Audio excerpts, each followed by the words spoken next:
10 de la mañana, 9 minutos. El pasado 17 de diciembre se presentó el libro Molino Labaña, 130 años de historia. Esta obra cuenta la historia de este molino que fue fundado en el año 1884 por Ignacio Labaña y que se ubica en la ciudad fernandina de San Carlos. En el año 2005 el molino fue declarado monumento histórico y la publicación y difusión de este libro fue declarado de interés departamental. El autor de este libro es Federico Olascuaga, profesor de historia, periodista y escritor, nacido en Minas pero radicado en San Carlos hace ya unos cuantos años. Tengo el gusto justamente de recibir aquí en la mañana del Espectador a Federico Olascuaga. ¿Cómo está, Federico? Bienvenido. Muy buenos días, muchas gracias y el gusto soy yo y el agradecimiento por estar hoy aquí. Bueno, este libro nace a raíz de un documental que realizó en 2014 junto con alumnos del Liceo número 2 de San Carlos, ¿puede ser? Efectivamente, sí. En realidad este texto debe comprenderse en ese marco y es un aporte de lo que yo soy. En realidad soy un docente de educación secundaria del Liceo número 2 de San Carlos, que está Antes muy que cerca nada un del docente. Molino. Exactamente. Antes que nada. Sí, la asignatura tiene su lugar, pero en primer lugar la condición de educador, de docente y luego el de la asignatura, ¿no? Y allí nos surgió el interés por revalorizar, por rescatar al Molino Labaña, este monumento histórico y parte muy importante de nuestro patrimonio, y efectuamos una investigación histórica con estudiantes que terminó, adquirió forma de documental. Fue la usina cultural número 13 de San Carlos, fue fundamental en esa tarea, nos dio toda la parte técnica para poder realizarlo, y lo presentamos en 2014 y bueno, luego surgió la inquietud por efectuar un aporte bibliográfico y es lo que intentamos con el presente texto, ¿no? Claro. Federico, yo justamente algo ya adelantaste, te quería preguntar cómo fue hacer esta investigación. ¿Existía ya información sobre el molino o fue difícil ir reconstruyendo justamente toda esta historia? Fue un poco difícil, muy apasionante por supuesto, y realmente era poco lo que teníamos al respecto, y allí la necesidad de hurgar en las más diversas fuentes. Fue una tarea que nos llevó mucho tiempo junto a los estudiantes ya en el 2014, luego en 2000, a lo largo de este 2015 que se fue también, la necesidad de buscar muchas fuentes y de tener que venir mucho a la capital de la República, aquí a Montevideo, porque claro, muchas veces el acceso a fuentes en la zona donde nos encontramos está bastante limitado, ¿no? Ujú. ¿Qué nos podés contar del molino Labaña, fundado, como yo decía, en 1884, sin, obviamente, adelantar demasiado de lo que trae el libro, porque la idea también es que quienes nos están escuchando se puedan de repente comprar este libro, que es una buena compañía, por ejemplo, para las vacaciones. Ahora, en el verano, en la hora de la siesta, de repente que uno se sienta a leer algo, es una buena compañía. ¿Qué nos podés contar de la historia de este molino? Insisto, sin adelantar demasiado, pero por lo menos como se habla ahora, un tráiler de lo que uno puede llegar a leer en este libro. Sin duda, yo creo que es una historia bien interesante y es un aporte además desde un territorio, desde lo local y cómo se inscribe esa historia, además de carácter local o regional, en otra de carácter nacional e internacional. Y bueno, fue un molino harinero realmente emblemático, que funciona desde el 1884 hasta 1939. Que en su momento llegó a ser considerado, sobre todo luego de un episodio muy interesante, que es el de un incendio, que ya desde el momento se manejaba por parte de la prensa la posibilidad de que el incendio fuese intencional. Sí, algo de eso también te voy a preguntar ahora más adelante, porque Perfecto. atrapa también esa parte. Es una parte, sin duda, que creo que bien interesante. Sí. Y luego de ese episodio, el molino adquiere un funcionamiento realmente muy importante, una innovación tecnológica proveniente de Alemania. Su dueño en ese momento, Carlos Labaña, va a Alemania, trae maquinaria de última generación y lo transforma el molino, según prensa de la época, Diario El Plata de ese entonces, en uno de los mejores de Sudamérica. Llegó a ser un emprendimiento industrial nada despreciable, con 48 toneladas procesadas por día, ¿no? 48 toneladas de harina por día. Yo siempre hago la comparación, la menciono en el texto, el molino Lebrero, aquí en Montevideo, procesaba unas 70 toneladas. Digo para que quienes nos escuchan se hagan hacer una idea, ¿no? la comparación y tener una idea de lo que era la producción. Exacto, y comparando las diferencias en relación a dónde estaba localizado el molino Labaña y dónde el molino Lebrero, ¿no? Montevideo, que venía creciendo de manera importante desde el punto de vista demográfico y que era un mercado, mucho mayor, ¿no?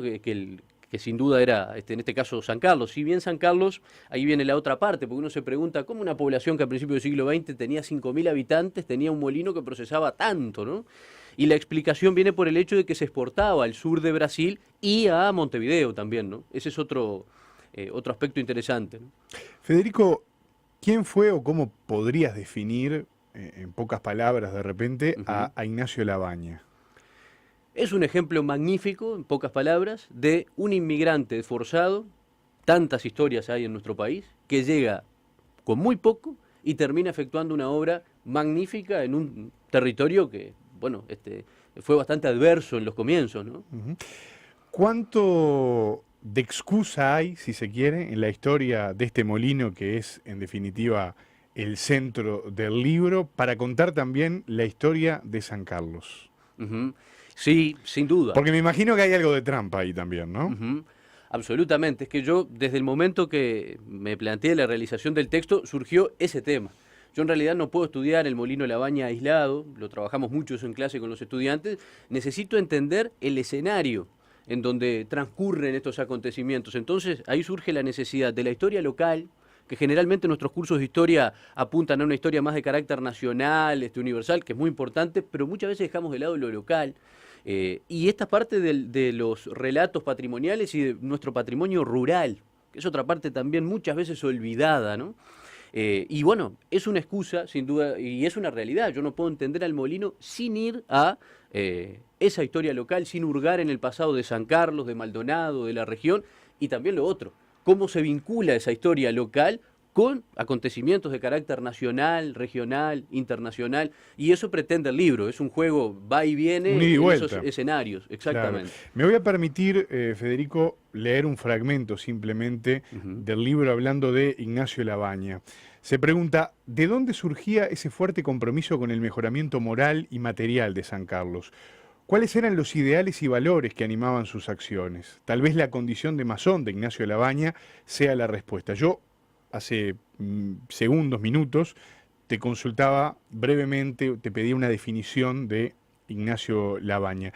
Labaña fue una figura importante en la masonería de Maldonado, fundador de la primera logia de San Carlos. ¿Qué hay de todo esto en el libro? También hay referencias, porque es una parte, yo me fui encontrando con este otro elemento. Porque el tema de la masonería en Maldonado es fuerte, pero es un tema que atrapa de por sí. Absolutamente. Porque además lo que ocurre fue muy sencillo, lo que me ocurrió como investigador. Yo veía el desarrollo de la salud en San Carlos, Ignacio Labaña presente, o alguno de los dos Labaña presente. El desarrollo de la educación secundaria, uno de los Labaña presente. El desarrollo de la atención médica en San Carlos, uno de los Labaña presente. Entonces, ¿de dónde surgía? Ahí surge esa pregunta, ¿no? Y ese compromiso tan fuerte, ¿de dónde viene? Y ahí, buscando en diferentes documentos, encontramos esto. Nada menos que un miembro de la masonería, en este caso de San Carlos, muy destacado, fue una de las primeras autoridades, además de la logia, que se funda casualmente en el año 1884, cuando se funda el molino.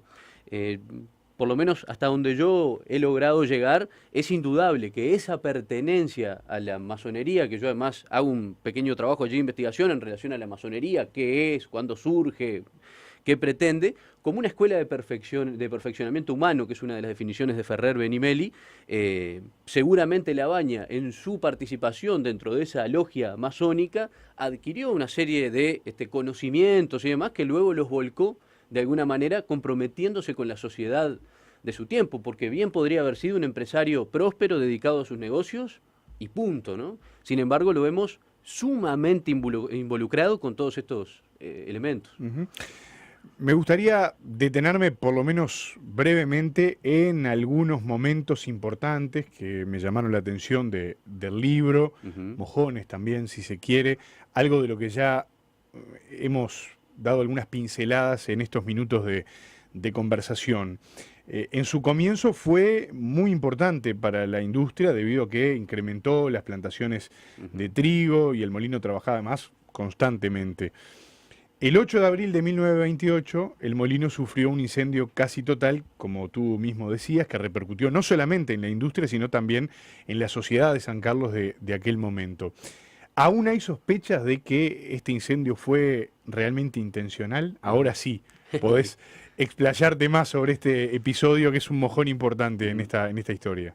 Sin duda, nosotros primero uno se va enterando de estas cosas de la conversación con los habitantes de San Carlos, ¿no?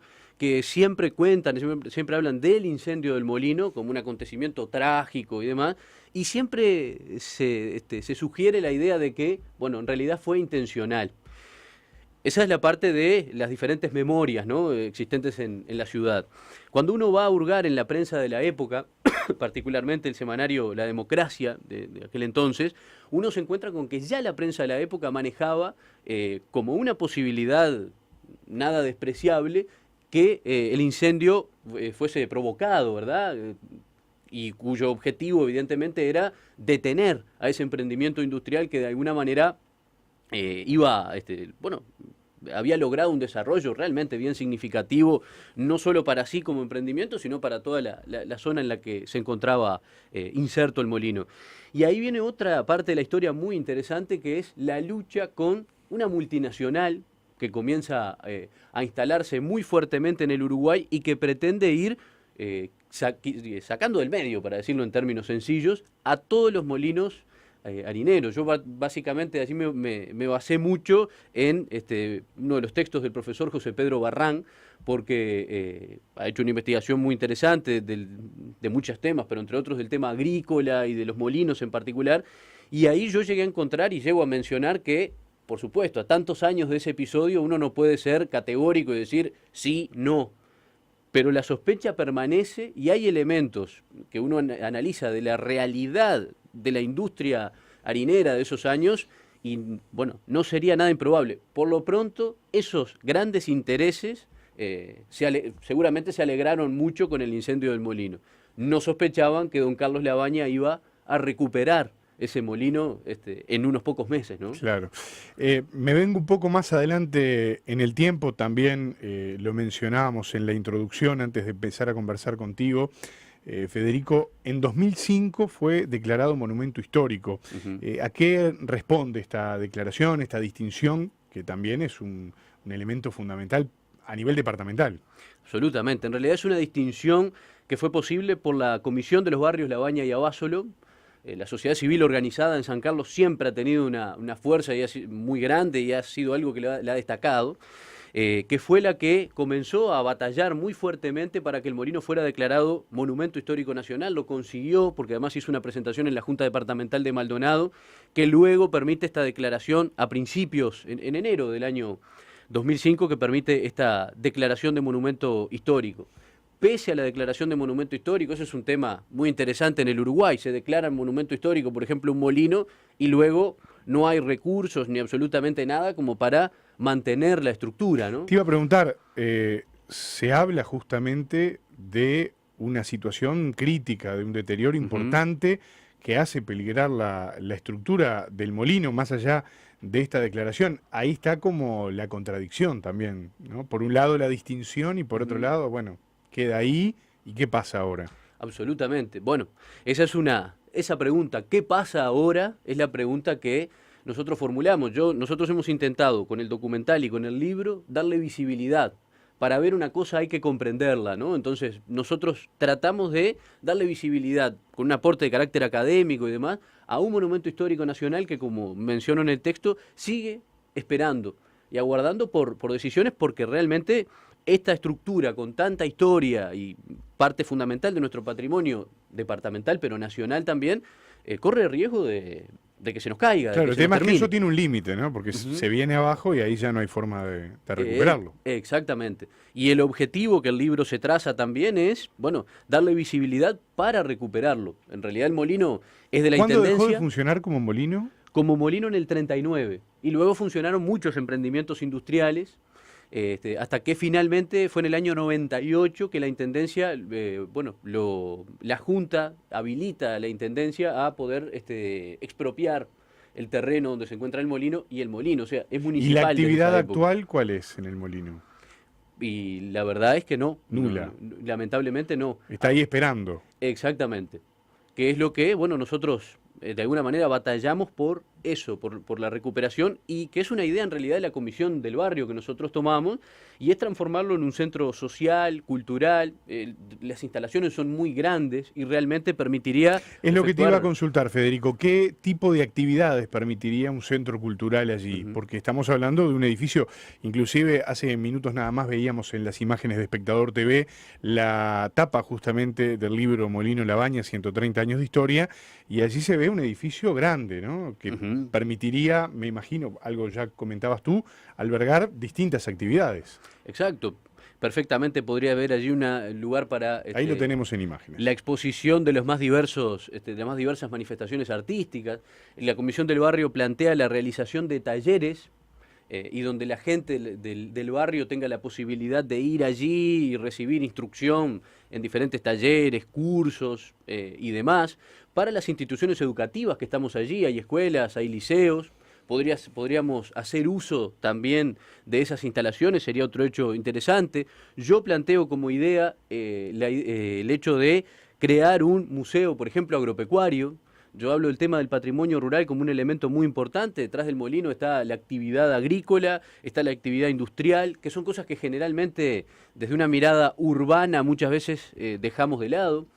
Yo creo que realmente sería una verdadera usina cultural, podría transformarse estas instalaciones, ¿no? Por supuesto que depende de decisiones, por un lado, que no es un tema menor, y de recursos por otro, ¿no? Tal vez en estos días de enero, en estos primeros días del año, donde hay un poco más de tiempo para reflexionar también sobre algunos temas, alguien esté escuchando esta entrevista y de repente en un tiempo tengamos novedades también de esta militancia de tu parte, también en parte con esto del Molino, más allá de haber editado este libro.